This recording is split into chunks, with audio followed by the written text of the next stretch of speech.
Al-Qaeda terrorists, September the 11th. Al-Qaeda, 9/11 hijackers, jihadist terrorist organizations. Terror attack. Bin Laden. September 11th. Terrorist. The self-confessed mastermind. Osama bin Laden, the leader of Al-Qaeda. Al-Qaeda. Terrible new terrorist organization. September 11th. Our enemy is a radical network of terrorists and every government that supports them.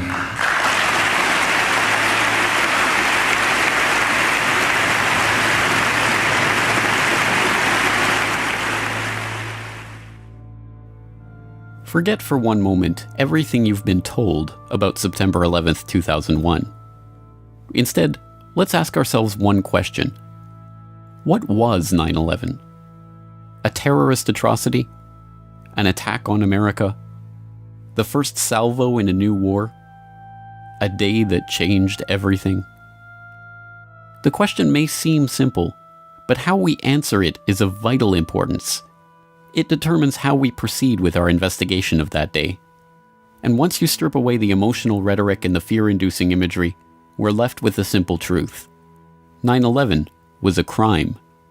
And as with any crime, there is one overriding imperative that detectives must follow to identify the perpetrators. Follow the money. This is an investigation of the 9/11 money trail.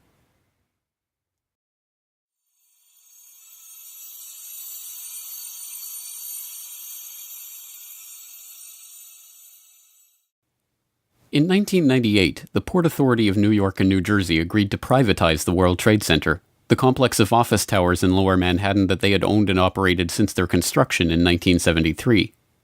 In April 2001, an agreement was reached with a consortium of investors led by Silverstein Properties, and on July 24, 2001, Larry Silverstein, who already owned World Trade Center Building 7, signed a 99-year lease for the Twin Towers and Buildings 4 and 5. The lease was for $3.2 billion and was financed by a bridge loan from GMAC, the commercial mortgage arm of General Motors, as well as $111 million from Lloyd Goldman and Joseph Kerr, individual real estate investors. Silverstein Properties only put down $14 million of its own money. The deal was unusual in a variety of ways. Although the Port Authority carried only $1.5 billion of insurance coverage on the WTC complex, which earlier that year had been valued at $1.2 billion, Silverstein had insisted on doubling that amount, insuring the buildings for $3.55 billion. Silverstein's insurance broker struggled to put that much coverage in place and ultimately had to split it among 25 dealers. The negotiations were so involved that only temporary contracts were in place for the insurance at the time the lease was signed, and by September the contracts were still being finalized. Silverstein's group was also explicitly given the right to rebuild the structures if they were destroyed, and even to expand the amount of retail space on the site if rebuilding did take place. Within hours of the destruction of the Twin Towers on September 11th, Silverstein was on the phone to his lawyers, trying to determine if his insurance policies could construe the attacks as two separate insurable incidents rather than one. Silverstein spent years in the courts attempting to win $7.1 billion from his $3.55 billion insurance policy, and in 2007 walked away with $4.55 billion, the largest single insurance settlement ever. As soon as the deal was announced, Silverstein sued United and American Airlines for a further $3.5 billion for their negligence in the 9/11 attacks, a claim that was struck down by the courts but is still on appeal. Perhaps even more outrageously, in a secret deal in 2003, the Port Authority agreed to pay back 80% of their initial equity in the lease, but allowed the Silverstein Group to maintain control of the site. The deal gave Silverstein, Goldman, and Kerr $98 million of the $125 million they put down on the lease, and a further $130 million in insurance proceeds that were earmarked for the site's rebuilding. In the end, Silverstein profited from the 9/11 attacks to the tune of $4.5 billion and counting. But that's the 9/11 insurance heist you saw. There was a much deeper, more complex, and well-hidden heist that was taking place behind closed doors on September 11th, 2001, deep in the heart of the World Trade Center itself. Marsh & McLennan is a diversified risk, insurance, and professional services firm with over $13 billion in annual revenue and 57,000 employees. In September of 2001, 2,000 of those employees worked in Marsh's offices in the World Trade Center. Marsh occupied floors 93 to 100 of the North Tower, the exact area of the impact and explosion. In the year prior to 9/11, Marsh had contracted with Silverstream Software to create an electronic connection between Marsh and its clients for the purpose of creating paperless transactions. Silverstream had already built internet-based transactional and trading platforms for Merrill Lynch, Deutsche Bank, Bankers Trust, Alex Brown, Morgan Stanley, and other financial services firms that were later involved in 9/11, but this new project was unlike anything that had been attempted before. Richard Andrew Grove, the salesperson who handled the Marsh & McLennan project for Silverstream, explains. In 2000, Silverstream was contracted by Marsh to provide a technological solution beyond what we had done for any of the above-named companies, insofar as it would be used to electronically connect Marsh to its major business partners via internet portals for the purpose of creating paperless transactions and expediting revenue and renewal cycles, and built from the ground up at the client's site. Silverstream provided a specific type of connectivity that was used to link AIG and Marsh & McLennan, the first two commercial companies on the planet to employ this specific type of transaction, and in fact, Marsh was presented with something called the Accord Award, ACORD, in the summer of 2001 for being the first commercial corporation to do so. And what you should take away from that is this. It means that no other companies were doing this type of transaction, so the question in your mind should be, what then were Marsh and AIG doing, and why did they need to leverage technologies that no other commercial entity on the face of the earth needed to conduct business? The contract, Silverstream then stationed approximately 30 to 40 developers at Marsh, and this team was led by 2 to 3 managers with whom I liaised to ensure delivery of the solution that was promised. The development team worked regularly into the night, if not all night, and sometimes worked 7 days a week in order to adhere to Marsh's indicated pre-September 11th deadline. Now, while I was... But it was not long before severe irregularities in the billing of the account for this project led Richard Grove into the heart of a deeper mystery about the software and about the work that he was engaged in. Fiscal anomalies with respect to the Marsh.com project when I was in a meeting on the 98th floor in October of 2000 with a gentleman named Gary Lasko. Gary was Marsh's North American Chief Information Officer, and that particular afternoon a colleague and I helped him identify about $10 million in suspicious purchase orders after I had recognized that certain vendors were deceiving Marsh and specifically appeared to be selling Marsh large quantities of hardware that were not necessary, as this was later confirmed by Gary. In the spring of 2000, I brought my concerns up to executives inside of Silverstream, and I was urged to keep quiet and mind my own business. I went to an executive inside of Marsh, and he advised me to do likewise. But then, I mentioned it to a few executives at Marsh who I could trust, like Gary Lasko, and Catherine Lee, Ken Rice, Richard Bruhart, and John Olthofer, people who became likewise concerned that something untoward was going on. The concerned colleagues I just mentioned were murdered on September 11th, and the executives who expressed dismay at my concerns are alive and free today because of it.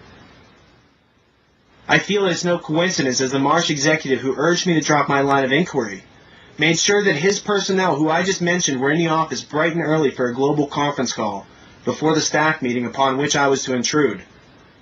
A conference call which I was informed this executive in question conducted but attended from the safety of his Upper West Side apartment. Although in getting... The global conference call with Marsh's IT staff on the morning of 9/11, a meeting that included the staff who were investigating the suspicious billing on the Silverstream deal, was confirmed in a 2006 interview with Marsh's then Chief Information Officer, Ellen Clark. Richard Grove had been asked to attend the meeting, but was stuck in traffic on the way to the towers when the attack began. His friends at Marsh were not so lucky. 294 Marsh employees, including all of the participants in the conference call in the North Tower, died that morning. Meanwhile, the Marsh executive who had scheduled the meeting, the same one who had asked Grove to drop the issue of the billing anomalies, was safe in his apartment, attending the meeting via telephone. So what was the Marsh.com project really about? Why was it so important for it to be finished before September 11th? And what kind of transactions did it enable? More importantly, what information was lost when the data center on the 95th floor of the North Tower suffered a direct hit on 9/11 and the buildings were demolished? A partial answer comes from reports that emerged in late 2001 that a German firm, Convar, had been hired to reconstruct financial data from the hard disks recovered at Ground Zero. The firm talks about this work in its promotional videos. September the 11th, 2001. The whole world is in shock following the attacks on the World Trade Center. Convar has some solutions to offer.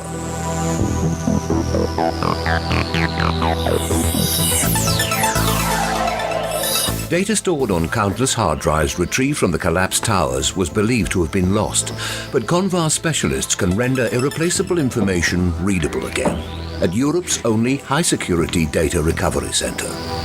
Burnt, crushed, or dirty storage media are ready to relinquish their secrets by the time we finish with them.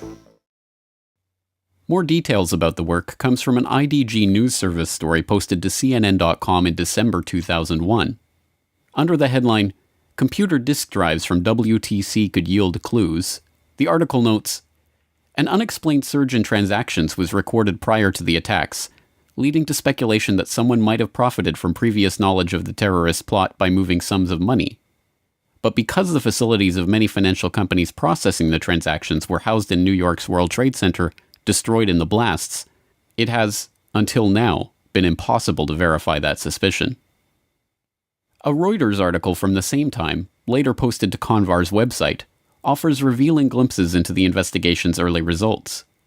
It quotes Peter Herschel, Convar's director at the time. "The suspicion is that inside information about the attacks was used to send financial transaction commands and authorizations in the belief that amid all the chaos the criminals would have, at the very least, a good head start. Of course, it is also possible that there were perfectly legitimate reasons for the unusual rise in business volume. It could turn out that Americans went on an absolute shopping binge on that Tuesday morning. But at this point, there are many transactions that cannot be accounted for. Not only the volume, but the size of the transactions was far higher than usual for a day like that. There is a suspicion that these were possibly planned to take advantage of the chaos." It also quotes Richard Wagner, one of the company's data retrieval experts. "There is a suspicion that some people had advanced knowledge of the approximate time of the plane crashes in order to move out amounts exceeding $100 million. They thought that the records of their transactions could not be traced after the mainframes were destroyed." Was the revolutionary electronic trading link between AIG and Marsh being used to funnel money through the World Trade Center at the time of the attack? Were the attack perpetrators hoping that the destruction of Marsh's data center, on the 95th floor at the dead center of the North Tower explosion, would conceal their economic crime? One piece of corroborating evidence for the idea comes from author and researcher Michael Rupert, who reported in 2004 that immediately before the attacks began, computer systems in Deutsche Bank, one of Silverstream's other E-Link clients, had been taken over from an external location that no one in the office could identify. Within, I would guess, I'd have to go back and look at the book, but it was no more than a week after the attacks. I was being contacted by a lot of people from inside official sources who were raising a lot of questions. This one particular person was extremely credible. They absolutely convinced me they had been an employee of Deutsche Bank in the Twin Towers. And they told me very clearly that in the moments right before the attacks and during the attack, there was a 40-minute window between the time the first plane struck the World Trade Center and the second plane, that Deutsche Bank's computers in New York City had been taken over, absolutely co-opted and run. There was a massive data purge, a massive data download, and all kinds of stuff was moving. And what this person said very clearly was that no one in the Deutsche Bank offices in the towers at the time had the ability to prevent what was going on from any of their terminals. Sadly, no answer to the questions raised by these accounts is forthcoming from Convar. After the initial reporting on the investigation, which noted that the company was working with the FBI to recover and analyze the data, Convar now refuses to talk about the information they discovered. Is it true that large amounts of money were transferred illegally out of the World Trade Center on the morning of 9/11, just before the attacks?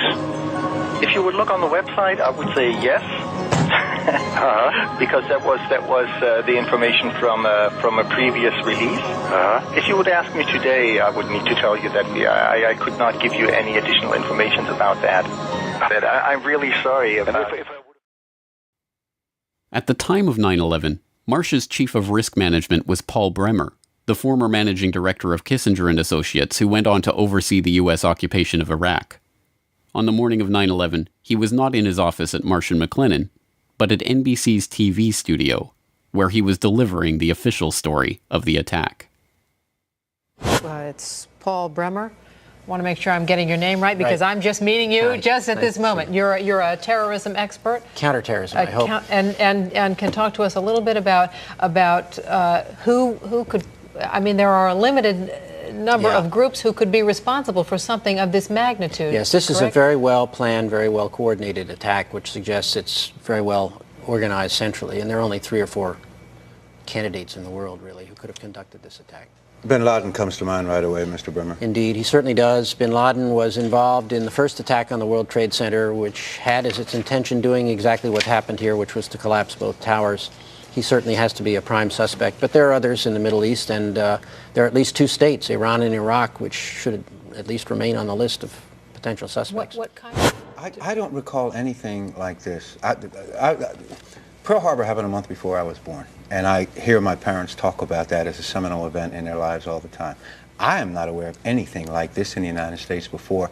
Americans are now, I think it's fair to say, really scared. Should we be? This is a day that will change our lives, isn't it? It is a day that will change our lives. It's a day when the war that the terrorists declared on the United States, and after all, they did declare war on us, has been brought home to the United States in a much more dramatic way than we've seen before. So it will change our lives.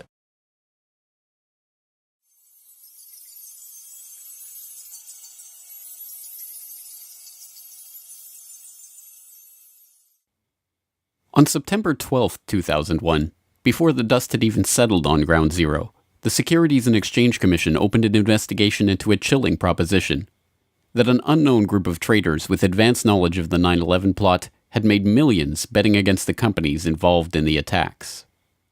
What many Wall Street analysts believe is that the terrorists made bets that a number of stocks would see their prices fall. They did so by buying what are called puts. If you bet right, the rewards can be huge. The risks are also huge, unless, of course, you know something bad is going to happen to the company you're betting against. This could very well be insider trading at the worst, most horrific, most evil use you've ever seen in your entire life. One example, United Airlines. The Thursday before the attack, more than 2,000 contracts betting that the stock would go down were purchased. 90 times more in one day than in 3 weeks. When the markets reopened, United's stock dropped. The price of the contracts soared, and someone may have made a lot of money fast. $180,000 turns into $2.4 million when that plane hits the World Trade Center.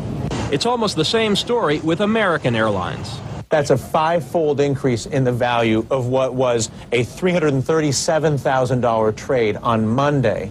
All of a sudden becomes what? $1.8 million. And there's much more, including an extraordinarily high number of bets against Morgan Stanley and Marsh & McLennan, 2 of the World Trade Center's biggest tenants. Could this be a coincidence? This would be one of the most extraordinary coincidences in the history of mankind if it was a coincidence. Although the put options on American and United Airlines are usually cited in reference to the 9/11 insider trading, these trades only represent a fraction of the suspicious trades leading up to the attack. Between August 20th and September 10th, abnormally large spikes in put option activity appeared in trades involving dozens of different companies whose stocks plunged after the attack, including Boeing, Merrill Lynch, JP Morgan, Citigroup, Bank of America, Morgan Stanley, Munich Re, and the AXA Group. Traders weren't just betting against the companies whose stocks dove after 9/11, however. There was also a 6-fold increase in call options on the stock of defense contractor Raytheon on the day before 9/11. The options allowed the traders to buy Raytheon stock at $25. Within a week of the attack, as the American military began deploying the Raytheon-supplied Tomahawk missiles they would eventually use in the invasion of Afghanistan, the company's share price had shot up 37% to over $34. The SEC weren't the only ones interested in this particular 9/11 money trail either. Investigations into potential insider trading before the attacks were opened by authorities around the globe, from Belgium to France to Germany to Switzerland to Japan. It wasn't long before this global financial manhunt started yielding clues on the trail of the terror traders. On September 17th, Italian Foreign Minister Antonio Martino, addressing Italian Consob's own investigation into potential 9/11 trading, said, "I think there are terrorist states and organizations behind speculation on the international markets." By September 24th, the Belgian finance minister was confident enough to publicly announce Belgium's strong suspicions that British markets may have been used for transactions. The president of Germany's central bank was the most adamant. "What we found makes us sure that people connected to the terrorists must have been trying to profit from this tragedy." These foreign leaders were not alone in their conviction that insider trading had taken place. University of Chicago finance professor George Constantinides, Columbia University law professor John Coffey, Duke University law professor James Cox, and other academics, as well as well-known options traders like John Najarian, all expressed their belief that investors had traded on advanced knowledge of the attacks. The scale of the SEC investigation was unprecedented, examining over 9.5 million securities transactions, including stocks and options in 103 different companies trading in 7 markets, 32 exchange-traded funds, and stock indices. The probe drew on the assistance of the legal and compliance staff of the 20 largest trading firms and the regulatory authorities in 10 foreign governments. The Commission coordinated its investigation with the FBI, the Department of Justice, and the Department of the Treasury. The results of this investigation?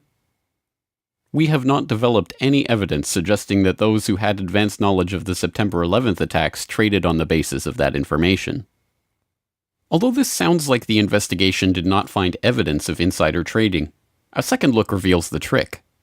They are not saying that there was no insider trading, only that there is no evidence that those who had advanced knowledge of the September 11th attacks participated in such trading. But this begs the question, who had that advanced knowledge, and how did the SEC determine this? The 9/11 Commission report begs the question even more blatantly in their treatment of the anomalous put option activity on United Airlines stock on September 6th. 95% of the puts were placed by a single US-based institutional investor with no conceivable ties to Al-Qaeda. Again, it is taken as a foregone conclusion that a lack of ties to Al-Qaeda means there could not have been advanced knowledge of the attack, even if the evidence shows that insider trading took place. To be sure, insider trading almost certainly did take place in the weeks before 9/11. Although some have used the Commission report to conclude that the story was debunked, the intervening years have seen the release of not one, not two, but 3 separate scientific papers concluding with high probability that the anomalous trading was the result of advanced knowledge. In Unusual Option Market Activity in the Terrorist Attacks of September 11, 2001, University of Chicago professor Alan Podeshman concluded, "Examination of the option trading leading up to September 11th reveals that there was an unusually high level of put buying. This finding is consistent with informed investors having traded options in advance of the attacks."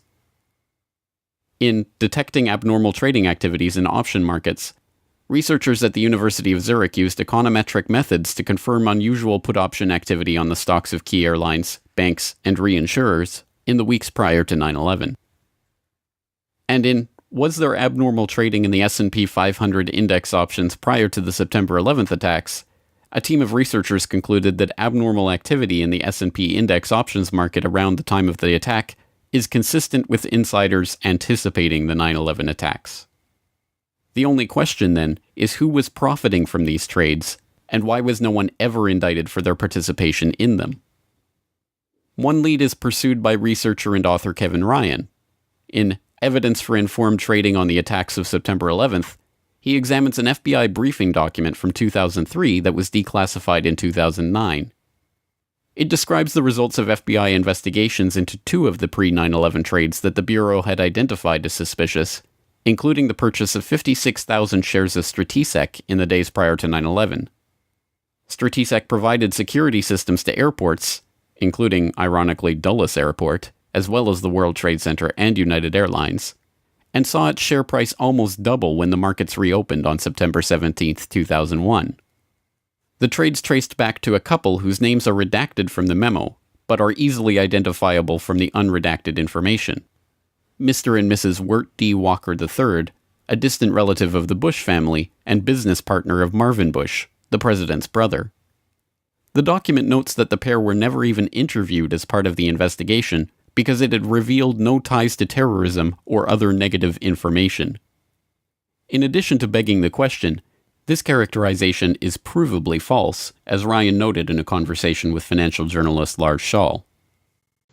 Wirt Dexter Walker at Stratesec hired several people from a company called the Carlyle Group.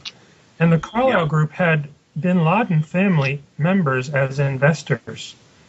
Also, Wirt Walker's fellow director, James Abrahamson, was a close business associate of a man named Mansour Ijaz, a Pakistani businessman.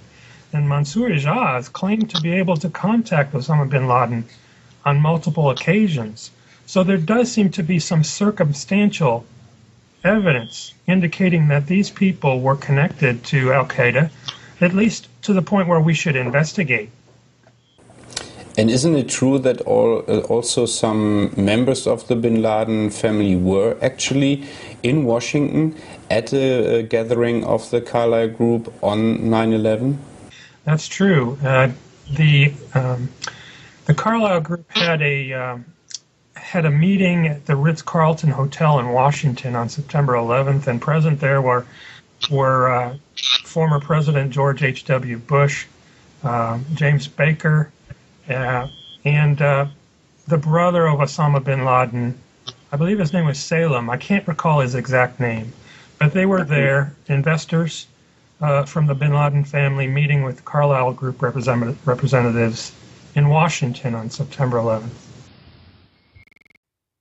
Was this why the FBI thought better of questioning Walker over his highly profitable purchase of Stratesec shares right before 9/11? The CIA figures prominently in another line of investigation.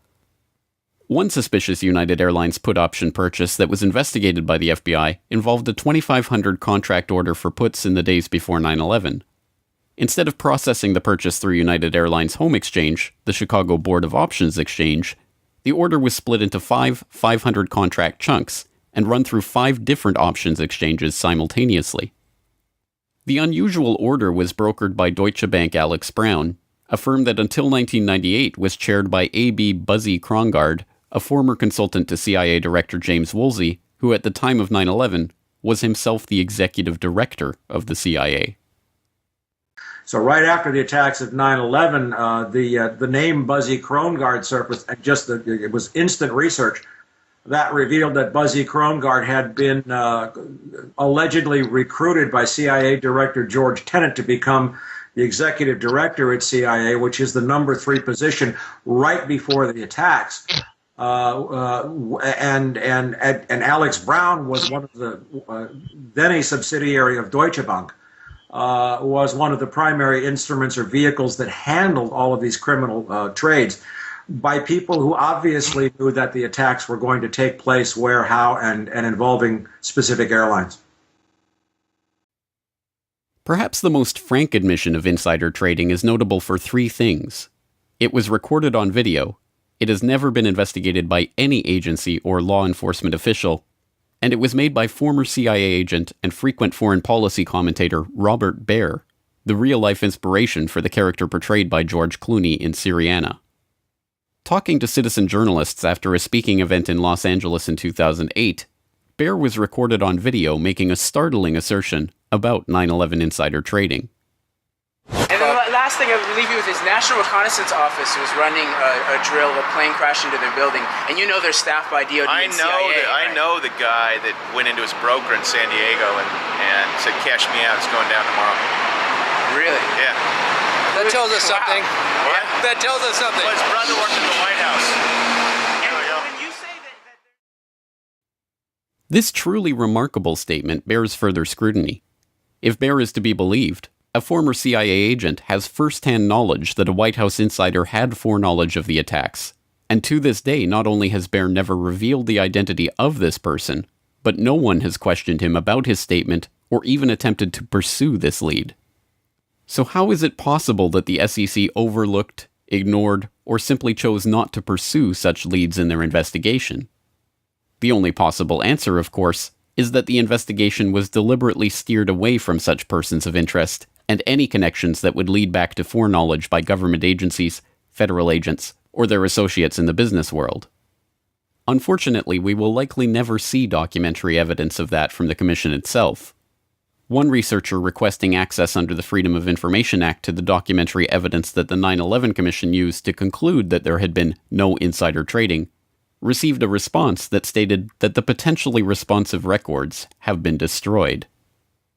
Instead, we are left with sources that refuse to be identified, saying that CBOE records of pre-9/11 options trading have been destroyed, and second-hand accounts of traders who had heard talk of an event in advance of 9/11. In a roundabout way, perhaps the 9/11 Commission reveals more than it lets on when it tries to dismiss key insider trades with the pithy observation that the traders had no conceivable ties to Al-Qaeda. If those with foreknowledge of the attacks weren't connected to Al-Qaeda, what does that say about the identity of the real 9/11 perpetrators? ABC News has now learned that the Chicago Board of Options Exchange launched their investigation into the unusual trading last week. That may have given them enough time to stop anyone from profiting from death here in the U.S. It may also give investigators, Peter, a hot trail that might lead them to the terrorists. Thanks very much. As a reminder of the complications here, though, the Secretary of the Treasury said today of this investigation, you've got to go through 10 veils before you get to the real source. Yep. Thanks, Antonio.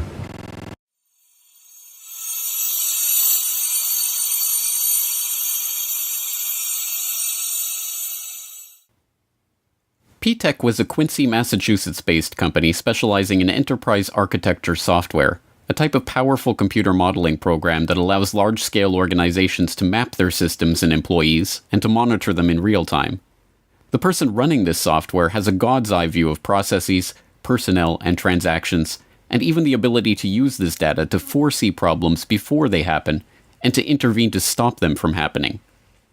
As a senior consultant working on risk management for JP Morgan at the time of 9/11, Indira Singh was looking for exactly this type of software to implement the bank's next-generation risk blueprint.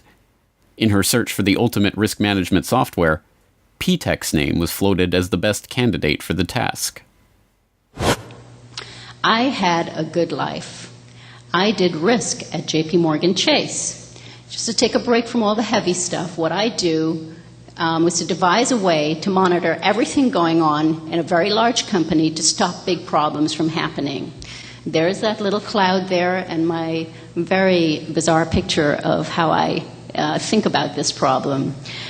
I am a person who was merging two disciplines, risk management and something called enterprise architecture, which is fairly esoteric, but at the end of the day, we seek to prevent large problems from happening anywhere in a large global enterprise.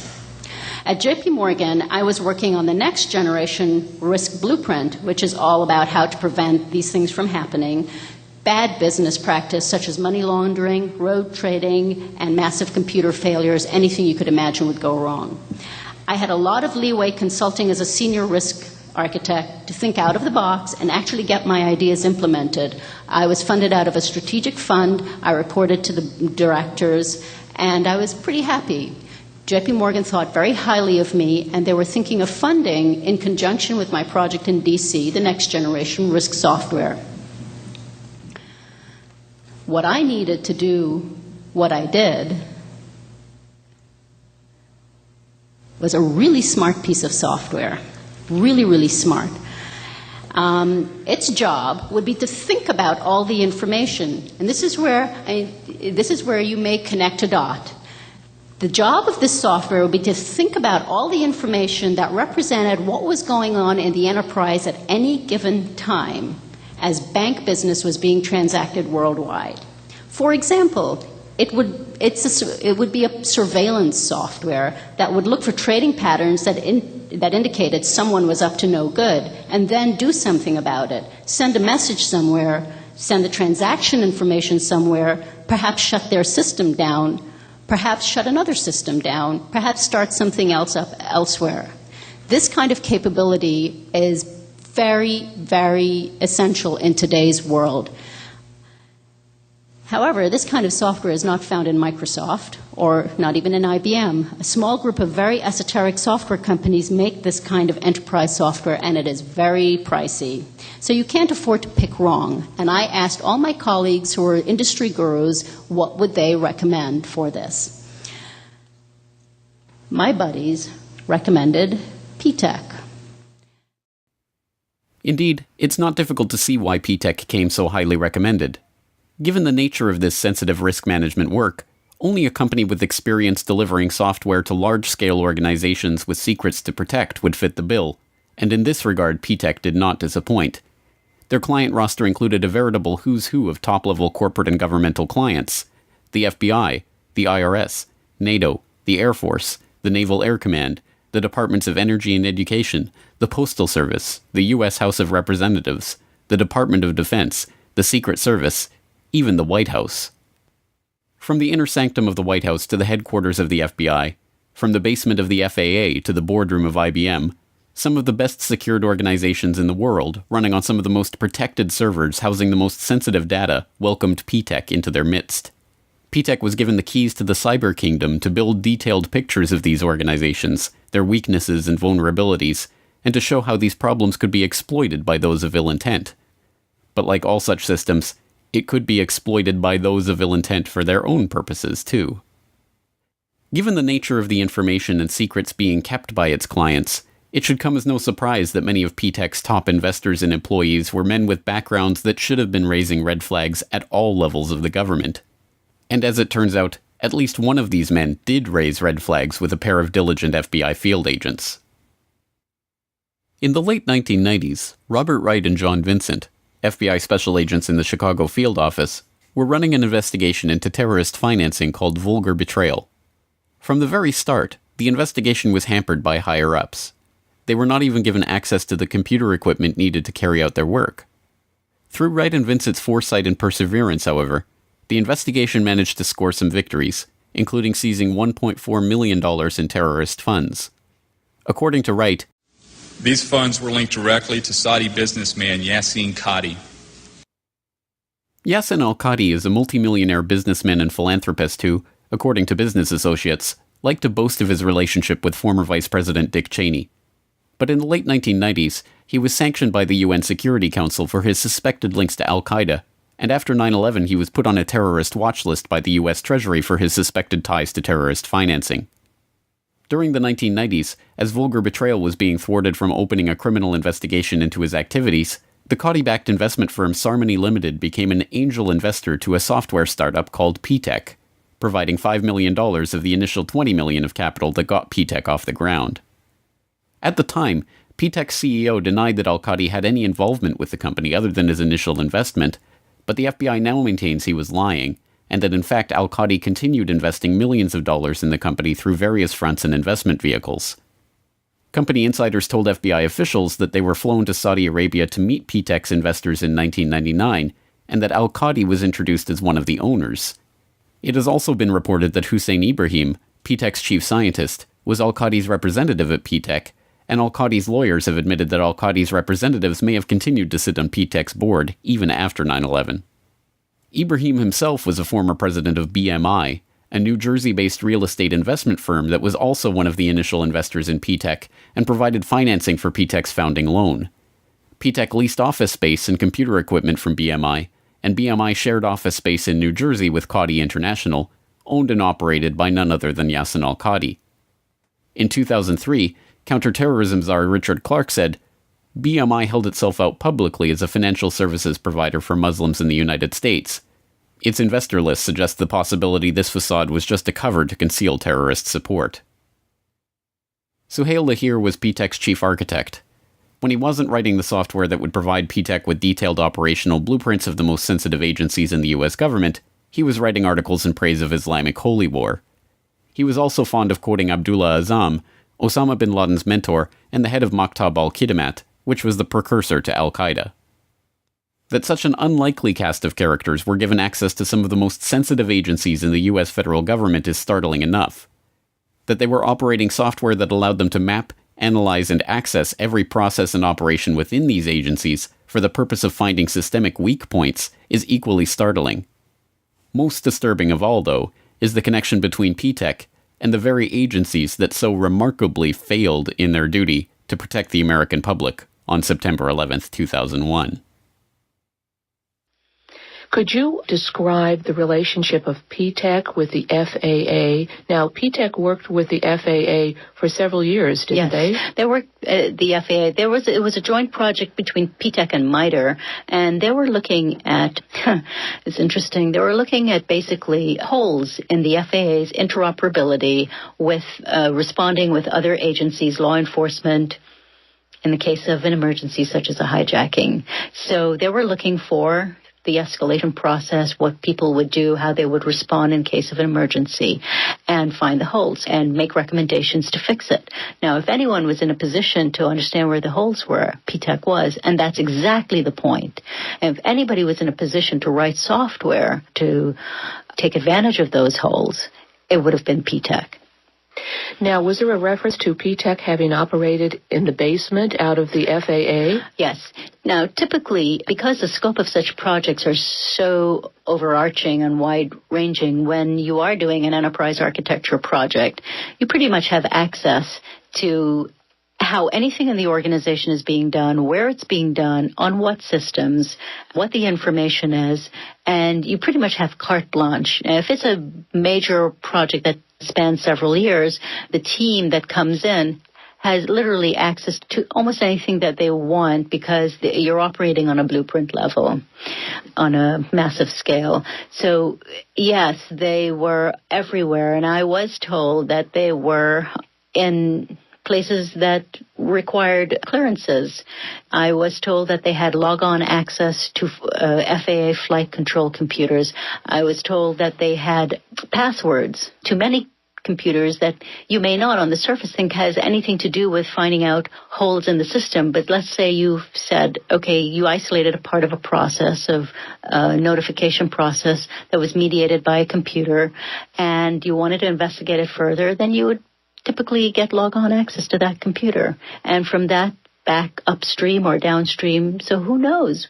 You know, from my own experience, I could have access to almost anything I wanted to in JP Morgan Chase.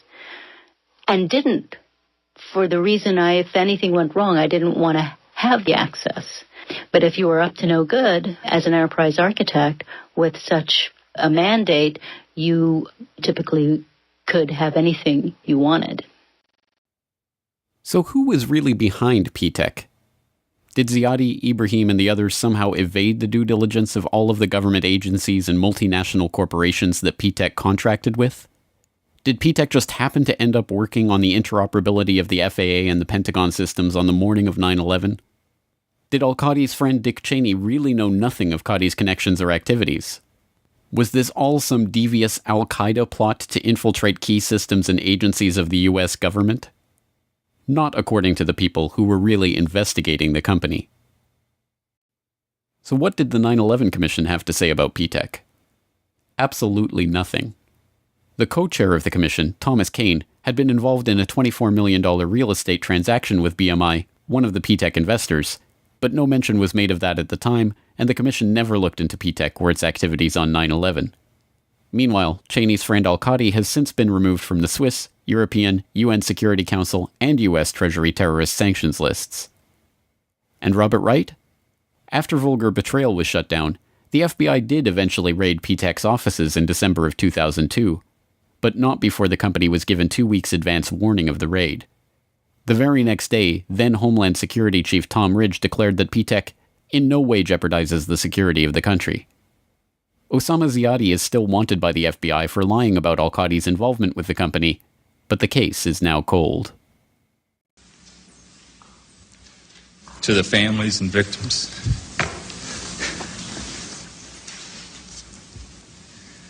of September 11th, on behalf of John Vincent, Barry Carmody, and myself, we're sorry.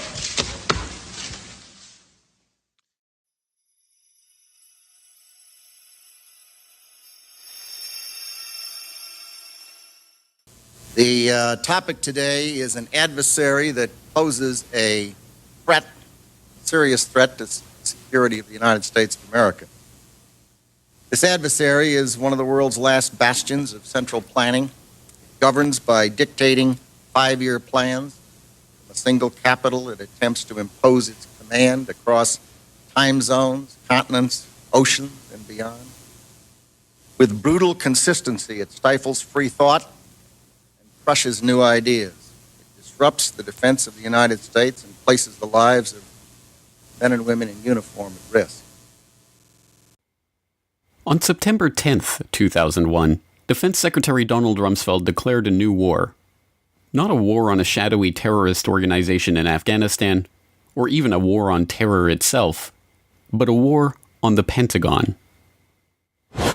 The adversary is closer to home. It's the Pentagon bureaucracy. Perhaps it is no surprise that Rumsfeld felt compelled to declare a war on the Pentagon's bureaucracy. The issue of the Pentagon's $2.3 trillion accounting nightmare had been dogging him since his confirmation hearings in January of 2001. Although Rumsfeld was interested in pushing forward a modernization of the military that was projected to cost an additional $50 billion in funding, that agenda was politically impossible in the face of the Department of Defense's monumental budget problem. How can we seriously consider a $50 billion increase in the defense budget when DOD's own auditors say the department cannot account for $2.3 trillion in transactions in 1 year alone? Now, my question to you is, Mr. Secretary, what do you plan to do about this? Decline the nomination.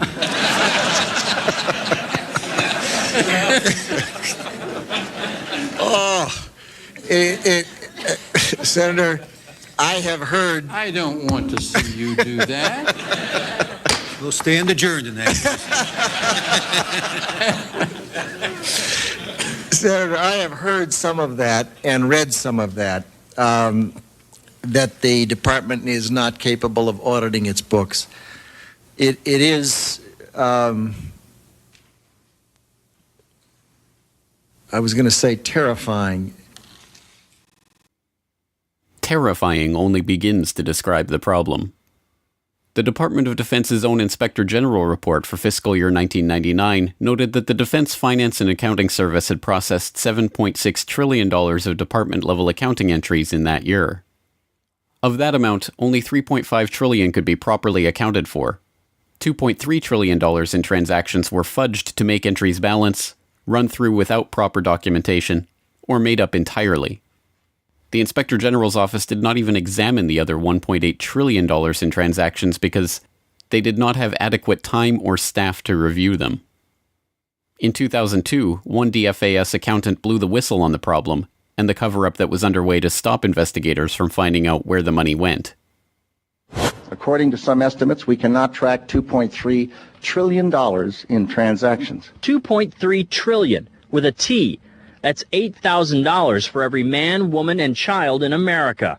To understand how the Pentagon can lose track of trillions, consider the case of one military accountant who tried to find out what happened to a mere $300 million. We know it's gone, but we don't know what they spent it on. Jim Minery, a former Marine turned whistleblower, is risking his job by speaking out for the first time about the millions he noticed were missing from one defense agency's balance sheets. Minery tried to follow the money trail, even crisscrossing the country looking for records. The director looked at me and he says, "Why do you care about this stuff?" It took me aback, you know. My supervisor asked me why I care about doing a good job. So. He was reassigned and says officials then covered up the problem by just writing it off. As controller of the Pentagon from 2001 to 2004, Dov Zakheim was the man tasked with solving this problem. There are all kinds of long-standing rules and regulations about what you can do and what you can't do. I know Dr. Zakheim's been trying to hire CPAs because the financial systems of the department are so snarled up that we can't account for some $2.6 trillion in transactions that exist, if that's believable. And yet we're told that we can't hire CPAs to help untangle it in many respects. Mr. Secretary, the first time and the last time that Dov Zakheim and I broke bread together, he told me you'd have a handle on that $2.6 trillion by now, but we'll discuss that a little. You've got a handle, it's just a little hot. From 1987 to 2001, Zakheim headed SPC International, a subsidiary of System Planning Corporation, a defense contractor providing air warfare, cybersecurity, and advanced military electronics to the Department of Defense and DARPA. SPC's Radar Physics Laboratory developed a remote control system for airborne vehicles that they were marketing to the Pentagon prior to 9/11. Zakheim was also a participant in drafting Rebuilding America's Defenses, a document that called for a sweeping transformation of the U.S. military, including the implementation of the $50 billion missile defense program and increased use of specialized military technologies. The paper even noted how advanced forms of biological warfare that can target specific genotypes may transform biological warfare from the realm of terror to a politically useful tool. Rebuilding America's Defenses was a white paper produced by the Project for the New American Century, a group founded in 1997 with the goal of projecting American global dominance into the 21st century. Joining Zakheim in the group were a host of other neocons who ended up populating the Bush administration, including Dick Cheney, Paul Wolfowitz, Richard Pearl, Jeb Bush, and Donald Rumsfeld. In their September 2000 document, the group lamented that their plan for transforming the military was not likely unless a defining event took place, one that would galvanize public opinion. The process of transformation, even if it brings revolutionary change, is likely to be a long one, absent some catastrophic and catalyzing event, like a new Pearl Harbor. We know that the thing that tends to register on people is fear, and we know that tends to happen after there's a Pearl Harbor. Tends to happen after there's a crisis.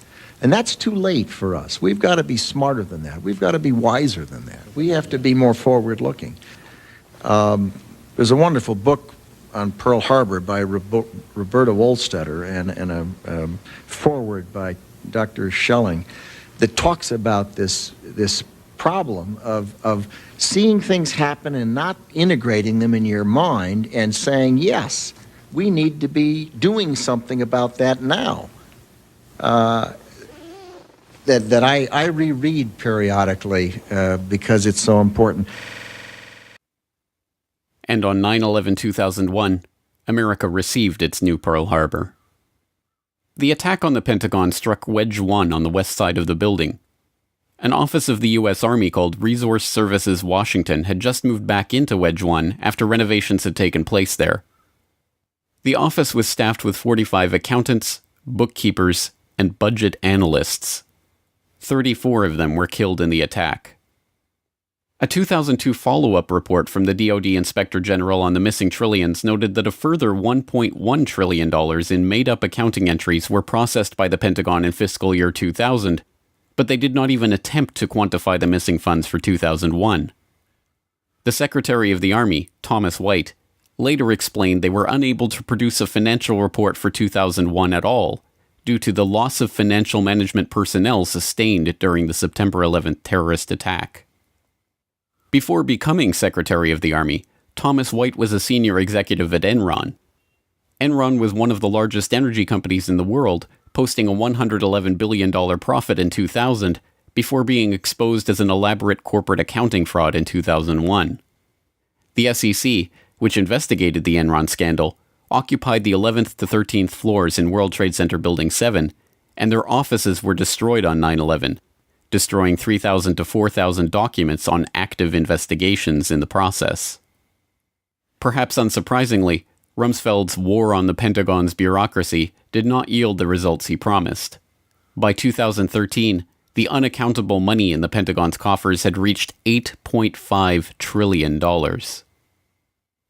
The latest scandal to hit Washington comes from a report revealing the Pentagon misplaced $8.5 trillion.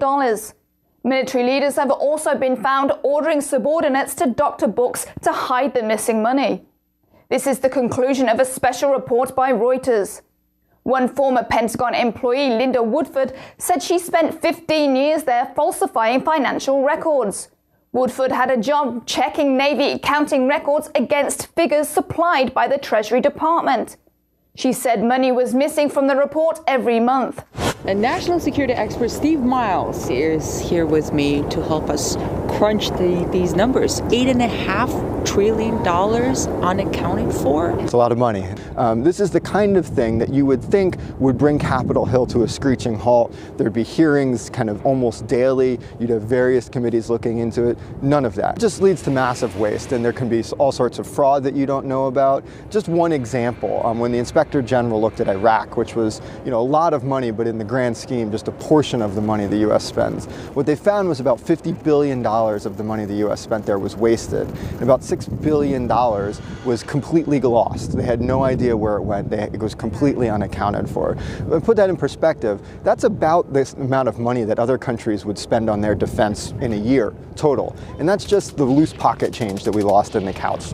One thing I found very interesting in this report is that the Pentagon apparently uses a standard operating procedure to enter false numbers or so-called plugs to cover lost or missing information in their accounting in order to submit a balanced budget to the Treasury. So they can write in everything. I mean, that's probably the most shocking part of this, is that they get to the end of the day and they say, oh, there's money missing. What do we do? Well, we'll just put a number in there that says it's there and we'll sort it out later. I mean, again, this is the type of operating practice that if you did it in your own business, if you tried to do it with your own taxes for the government, they'd haul you off to jail. But then, given that the trillions have never been accounted for, and given that American defense spending soared to record levels after the attack, perhaps Rumsfeld's war on the Pentagon, the one he announced on September 10th, was successful after all. And perhaps September 11th was the key battle in that war. Some might ask, how in the world could the Secretary of Defense attack the Pentagon in front of its people? To them I reply, I have no desire to attack the Pentagon. I want to liberate it.